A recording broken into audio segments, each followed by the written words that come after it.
Hi, everybody. Welcome to the Advuyad Revival podcast. Today we're going to be talking about the Best of British Film Collection, What We Carry. But first, we're going to see a few clips. The first one will be a clip from a volunteer at Iris Prize, Nat Wilding, who is going to talk about how transformative the experience working at Iris Prize has been for them. The festival itself is such a joyous celebration of queer media and the opportunity to meet the actors, the directors, all the people behind the scenes. It's unbeatable. It's unbeatable. This is my second year at Iris. I volunteered last year. This year I was lucky enough to be nominated as a judge and also on one of the panels.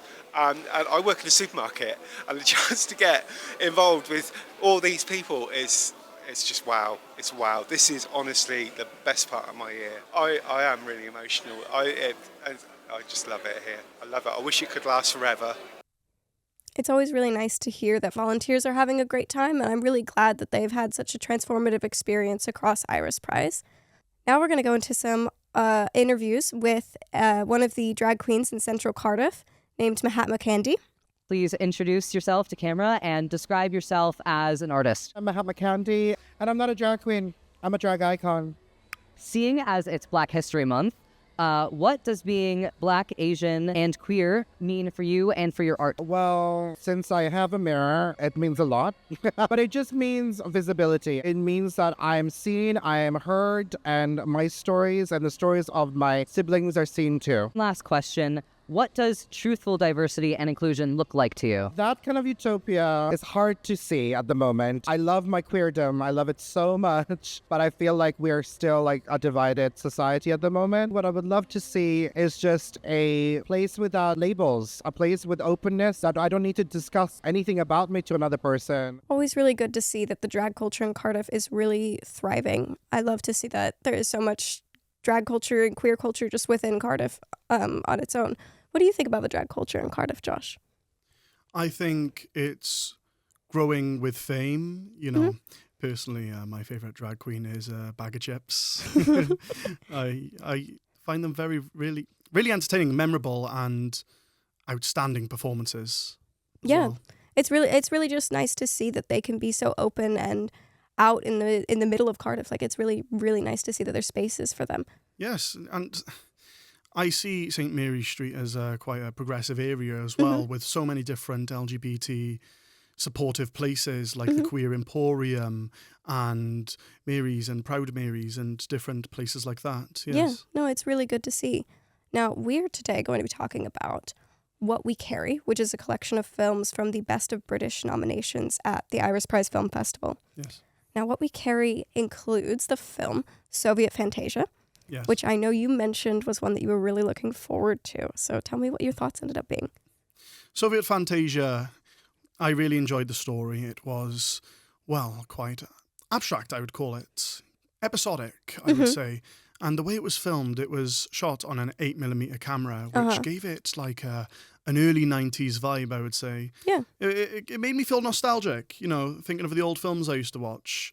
And there were separate scenes of the main character, Hajnal, trying to learn English from a character named Sherlock, where they would watch the different Sherlock Holmes films on the TV. And that's fun. They were just the ways they represented culture of Hungary's culture as well. It was, I enjoyed it. Yeah. I know that one of the films from What We Carry that really stuck out to me was Two Black Boys in Paradise. Yes. Specifically, more on like the animation side of it. Also because it was based off of a poem, which I think is really like an interesting base to start off. Like, you technically already have your script, but you still build such a story around it, and the animation was really beautiful. Yes, to illustrate something as beautiful as a poem, well, they've made it beautiful still, like the Garden of Eden, the way they portray different, like the contrast of their world, how there's one world which is colourful, bright, had a tint of blue or purple, like starry, I would say. Yeah. And then there's the real world, which is normally just, I would say, grey. Like grey. And shades. Not really too exciting and stand out-ish. Yeah. But very creative, I would say.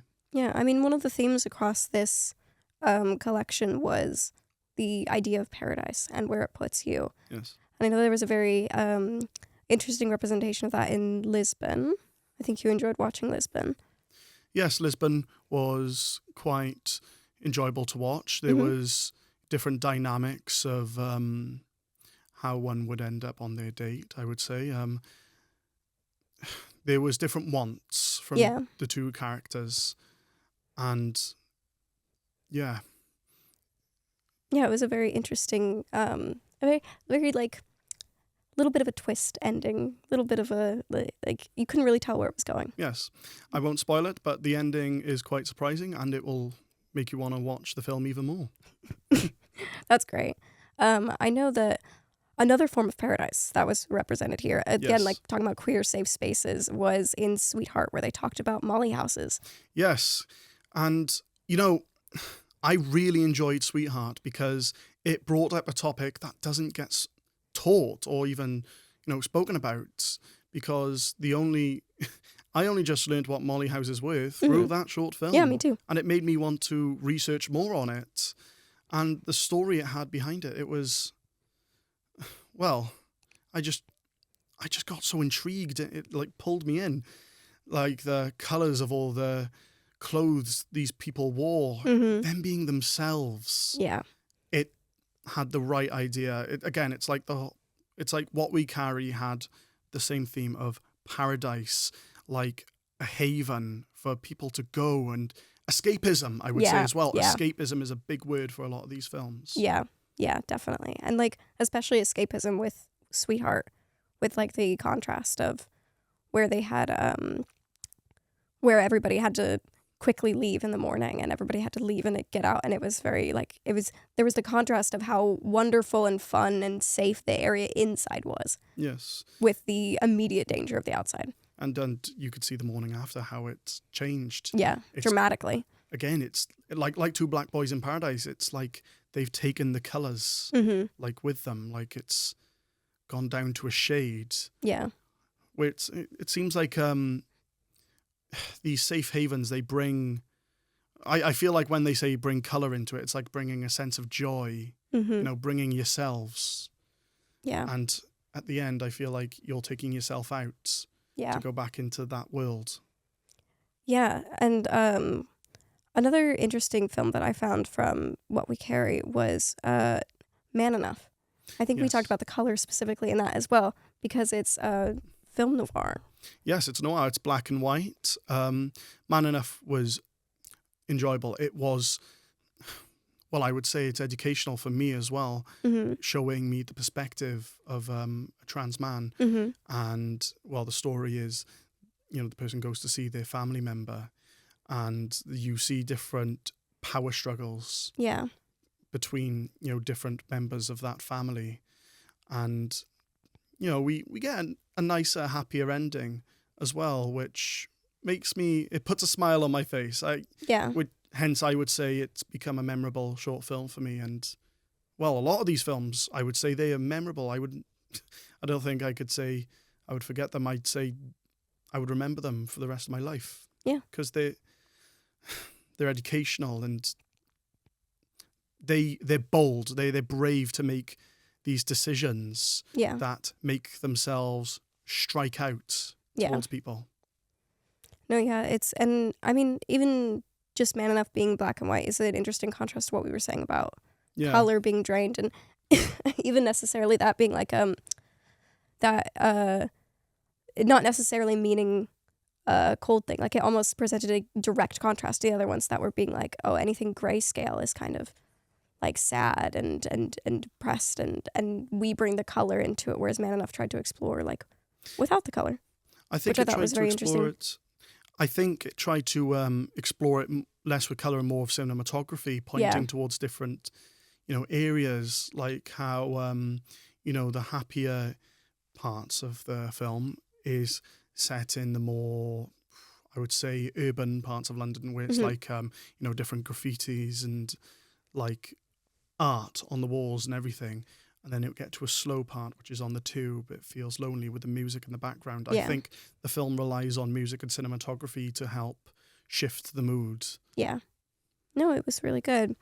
I'm really glad you enjoyed these films. What We Carry has a really interesting premise about talking about what is each person's paradise and what and lots of escapism, like you said, but also lots of community, lots of I think connections overall, I think it helps teach people that it's all right to be yourself. Yeah. And, you know who you are, you own it. And that sense of having to escape, you don't have to need an excuse. You just got to be yourself. Yeah. And I like that message that a lot of these films push. And I would recommend to, everyone I know. Yeah, that's great. Well, thank you so much for talking about What We Carry with me. Thank you for having me. We are now going to go to some predictions for the Best of British winner from some of the Iris Prize staff. Could you give your predictions of the Best of British winner? Probably. My prediction of the Best of British winner is... Really love to see two black boys in paradise win.